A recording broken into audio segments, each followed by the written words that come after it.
Bonjour à toutes et à tous. Je vais commencer par remercier deux personnes. Alors une personne qui n'est pas là, il s'appelle Hervé de Tocqueville, qui a été maire de Verneuil dans les années 1800 et qui, lors d'un projet que nous avons gagné, je vais vous expliquer après qui je suis, il y a quelques temps, avec une des plus grosses organisations philanthropiques qui s'appelle Dallas United Way, la vie a fait que j'ai rencontré Jean-Guillaume de Tocqueville, un descendant d'Alexis de Tocqueville. Et Jean-Guillaume, lors de cet événement, me dit il faudrait que je puisse te présenter une personne, ça serait super intéressant pour toi. Il s'appelle Fabien Hofrechter, le maire de Verneuil. Et Jean-Guillaume me dit c'est une petite ville à l'ouest de Paris. Moi, je suis nantais, je suis père de famille, 4 enfants, même si je suis né à Paris. Et il me dit tu connais peut-être pas. Et je lui dis écoute, je connais un petit peu, la vie est quand même bien foutue. Parce que j'ai fait de première année de maternelle jusqu'à la 4e à Notre-Dame-des-Oiseaux.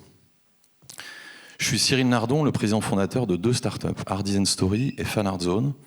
Avec une volonté sur les deux, on m'a demandé de parler de comment l'AR et l'IA peuvent contrer la sédentarité. Ce qu'on a imaginé avec mes équipes, le siège est à Nantes, avec des équipes à Toulouse et à Paris, on a imaginé un premier concept qui est assez simple, un concept de tableau d'art et de poster-tableau. Ce concept est assez simple. Il s'agit de raconter des histoires à travers le tableau. Nos clients nous envoient des contenus et on leur restitue un tableau ou un poster-tableau. Et grâce au téléphone portable, nous avons la possibilité de discuter, d'échanger et de scanner l'ensemble des zones. C'est comme si vous aviez des QR codes partout, sauf qu'il n'y en a aucun. Sans application, on permet d'interagir avec l'ensemble des zones. Alors vous allez me dire quel est le lien avec contrer la sédentarité.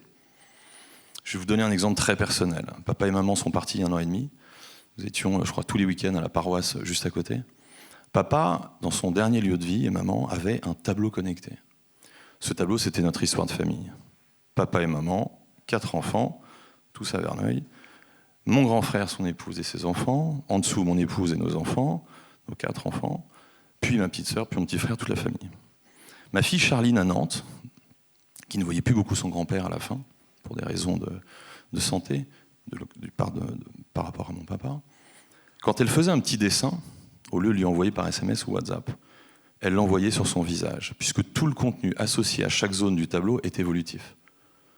Elle faisait son petit dessin, elle prenait mon téléphone, ou celui de mon épouse, et elle l'envoyait non pas qu'à mon papa, mais au psychomotricien, qui le matin, dans son acte médical, qui était de faire bouger papa dans ces derniers moments, eh bien en fait, elle permettait à 450 km de toucher émotionnellement le psychomotricien qui, dans son acte médical, faire bouger mon papa, le faire lever, qui était une vraie performance. Elle lui envoyait un petit dessin, il recevait une notification, et le matin, il allait voir mon papa en lui disant « Monsieur Nardon, je crois que vous avez un nouveau message. » 1,50 m entre son lit et le tableau. Dans son acte médical, il permettait de faire bouger mon papa, mais surtout, le psychomotricien trouvait plus de sens, qu'est-ce qu'il nous avait raconté, que de dire « Monsieur Nardon, on se lève, on fait un tour sur soi-même et on se rallonge ». Ça, c'est le premier concept de la start-up. Alors on a la chance, c'est de raconter des histoires dans plus de 40 pays maintenant, dans différents secteurs d'activité. Le sport, qui a été le premier secteur qu'on a développé.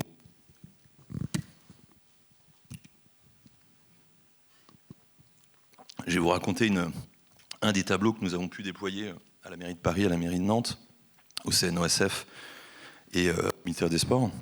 C'est un tableau où vous avez 111 zones, c'est les 111 femmes médaillées olympiques, paralympiques de l'histoire, médailles d'or.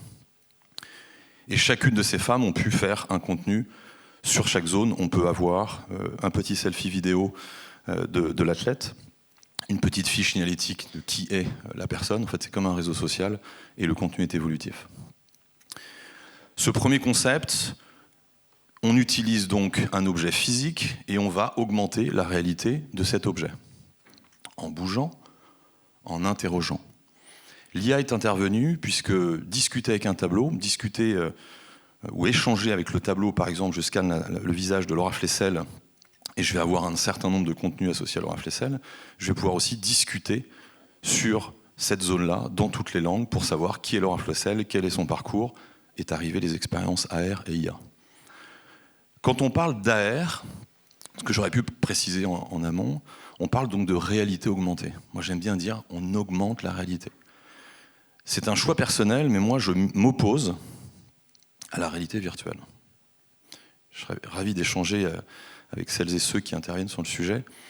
En ce moment, je ne vais pas dire que je m'amuse, mais pour essayer de comprendre si je dis vrai ou pas, quand je rencontre, et notamment avec un de mes associés, qui est Alain Toledano, le président de l'Institut Raphaël, moi j'appelle ça l'amiante du futur.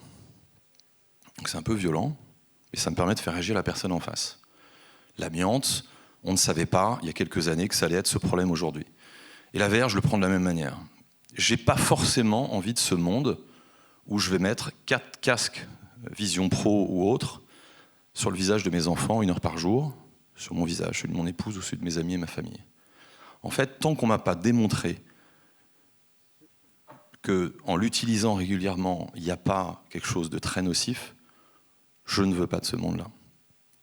Alors vous allez me dire, le téléphone n'est quand même pas aussi sain. C'est vrai. Mais utiliser le téléphone qu'on a tous dans notre poche me semble pour l'instant suffisant. Et va arriver les lunettes en réalité augmentée.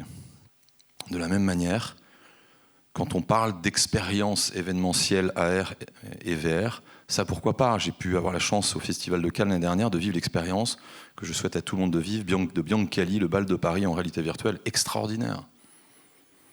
Madame Michu qui va être dans son EHPAD, on lui met pour la projeter sur ce qu'elle a vécu, sur les plages du débarquement ou autre, et lui mettre un casque de réalité virtuelle pour une expérience ponctuelle, génial. La fréquence m'embête. Pour vous parler de la deuxième start-up que nous avons fondée, on a voulu donc interroger les tableaux et les posters, et puis les objets du quotidien, on appelle ça l'Internet des objets. On était avec Teddy Riner il n'y a pas très longtemps, et je lui disais, c'est cool d'avoir un kimono dédicacé de ta part, mais quelle est la preuve qu'il soit dédicacé de ta part ? Eh bien, on peut discuter, on peut interroger, on peut scanner et avoir un certificat d'authenticité, la vidéo de signature, etc. Mais on s'est dit, si j'augmente des objets physiques, comment je pourrais augmenter le sol ?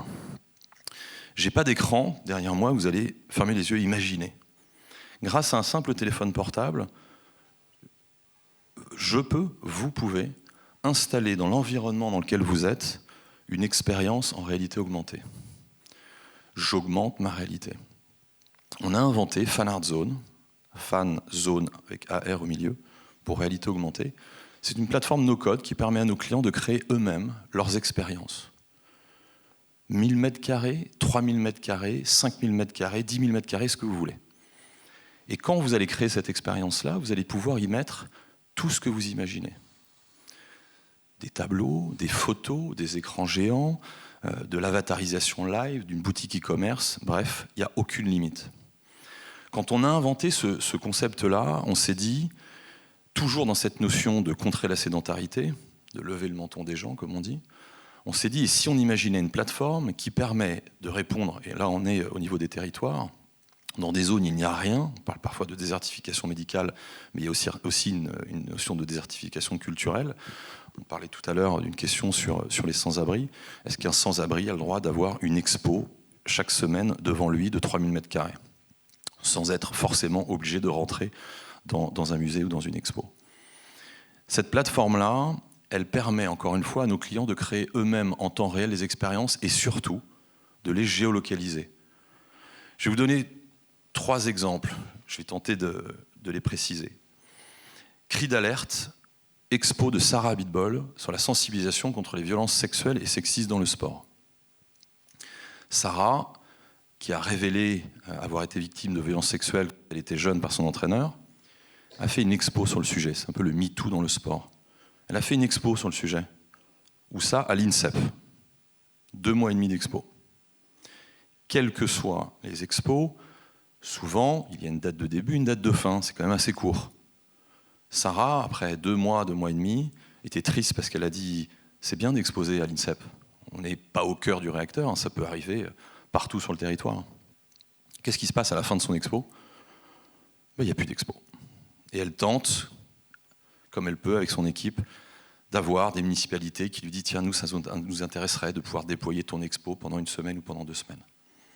Et je lui dis « mais Sarah, tu vas t'épuiser. Tu es épuisée, elle habite entre Miami et la France. » Et on lui a proposé de prendre son expo et de totalement la digitaliser. Non pas sur un site internet ou sur Instagram ou que sais-je. Non. Elle permet aujourd'hui, et elle en est très fière, de pouvoir déployer son expo partout dans le monde, de manière géolocalisée. Il faut être absolument à tel endroit pour pouvoir lancer l'exposition. Et lorsqu'on lance l'exposition de toutes ces photos, c'est pas la tête baissée sur son canapé ou sur son lit ou assis comme vous l'êtes. Non, non. C'est de se dire que devant la mairie, par exemple, ou dans tous les collèges et lycées, je peux, à travers le téléphone, le positionner comme ça, installer l'expo, rentrer, bouger, discuter avec elle. Elle peut être avec son avatarisation temps réel. Donc on peut imaginer que Sarah, qui est à Miami, on lui dit « Est-ce que tu es disponible ?» On est à Verneuil. Dans quelques minutes, on aimerait être avec toi.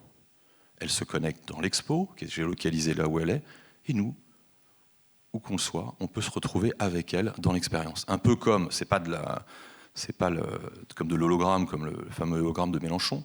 Non, non. En réalité augmentée, on voit son avatar et qui est positionné en temps réel et on peut discuter avec elle, on peut la suivre. Après, elle pourrait être sur un écran géant, comme là, si vous voyez l'exposition, elle nous fait une vidéo en nous accueillant dans son expo. Un objectif, contrer la sédentarité, déployer et géolocaliser. Aujourd'hui, c'est plus de 500 endroits. Je vais vous en donner un autre, qui est un exemple qui est d'actualité. Il y a un mois et demi, on nous parle de la conférence sur l'ONU sur les océans, qui a lieu à Nice. La France reçoit 198 pays dans quelques jours à Nice. Et nous avons rencontré l'ONG Océan et Climat. Je ne connaissais pas. Et sur leur site, on voit qu'il y a une expo. On prend l'expo et on les appelle en leur disant, on simule le fait qu'on est intéressé pour avoir l'expo sur notre territoire. Et en fait, je leur dis non, en fait, elle est où en ce moment l'expo ? Une expo de dingue avec un dôme, avec des vidéoprojecteurs, 5 vidéoprojecteurs qui projettent des composants partout. Et ils nous disent, en fait, non, elle est en gros dans les cartons. On l'a déployée à 1 ou 2 endroits l'année dernière, mais on leur a proposé de la récupérer, c'est-à-dire de nous donner des composants, c'est-à-dire les assets 2D, 3D. Et aujourd'hui, on devrait l'annoncer bientôt, de la déployer dans 198 pays. Elles sont intergénérationnelles. On peut être plusieurs derrière un écran ou un téléphone, ce qui est quand même plus compliqué quand on a un casque. Ou si madame, vos lunettes sont en réalité augmentée, je peux vous les emprunter, ça sera moi, puis vous, bref. Donc là, elles sont intergénérationnelles, on peut être plusieurs derrière un écran. Elles sont inclusives et accessibles. Je reviens à Sarah. L'expo, quand elle expose, en général, elle accroche au mur. Mais si je suis une personne de petite taille ou en fauteuil roulant, en termes d'ergonomie, c'est pas simple. En réalité augmentée, en appuyant sur un simple petit bouton sur son téléphone, il y a toute l'expo qui se positionne à hauteur. Intergénérationnelle, inclusive, accessible et multilangue. L'expo de Sarah, quand vous vous rapprochez de n'importe quel composant, de la même manière, vous avez un contenu dans toutes les langues. Donc son expo, qui est sur un sujet de sensibilisation, on peut le faire hyper facilement. On a parlé d'éducation tout à l'heure. On a une offre EduTech qui permet aux universités de pouvoir installer, je pense à l'université de Caen, je pense à l'université de Genève ou même de Grenoble tout récemment qui nous ont fait confiance, d'installer l'expo sur leur territoire et permettre aux professeurs de dire « Je vous propose pendant une semaine, sur le campus de l'école, vous allez vivre l'expo et vu qu'elle est en espagnol, vous serez interrogé la semaine prochaine en espagnol. » Alors oui, ils peuvent simplement utiliser OpenAI ou Google pour se renseigner sur le sujet. Mais de manière géolocalisée, chers élèves, vous allez aller sur le campus, dehors, avec votre parapluie s'il pleut, pas de problème, et vous allez vivre l'expérience. Donc forcément, le côté international permet, sur le multilinguisme, de déployer et que ça soit sans limite.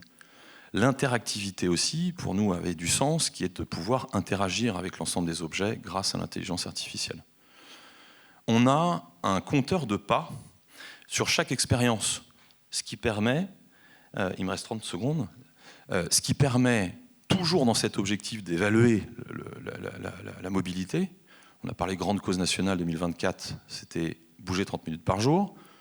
2025, c'est la grande cause nationale, la santé mentale, qui est quand même étroitement liée.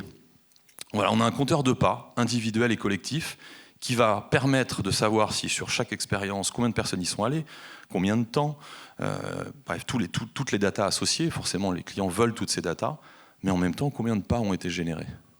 Contrer la sédentarité, compter le nombre de pas, et puis pour conclure, peut-être un jour, avec les pas que je génère, moi personnellement, 99% des Zoom, Teams, Google Meet que je réalise, moi et mes équipes, on les fait dehors en train de marcher.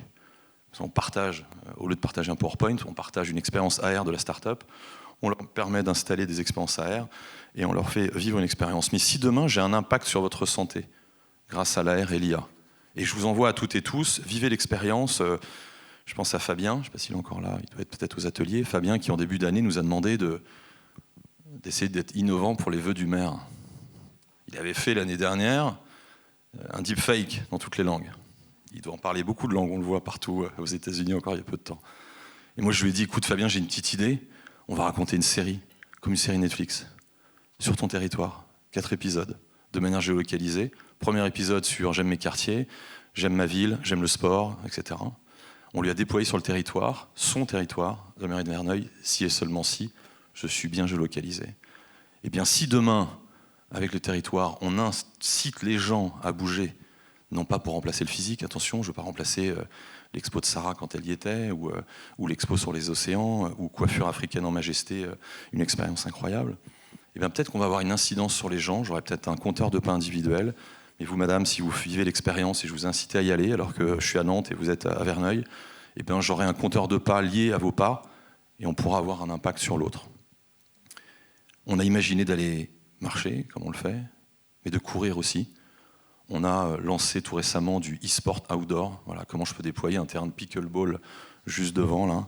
Comment je peux déployer partout en Afrique 1000 terrains de basket. En réalité augmentée, ce n'est pas pour s'opposer au gaming. Hein. On permet d'installer des expériences immersives aussi pour faire ce qu'on appelle du e-sport outdoor, toujours dans cette notion, l'AR et l'IA au service et de contrer la sédentarité.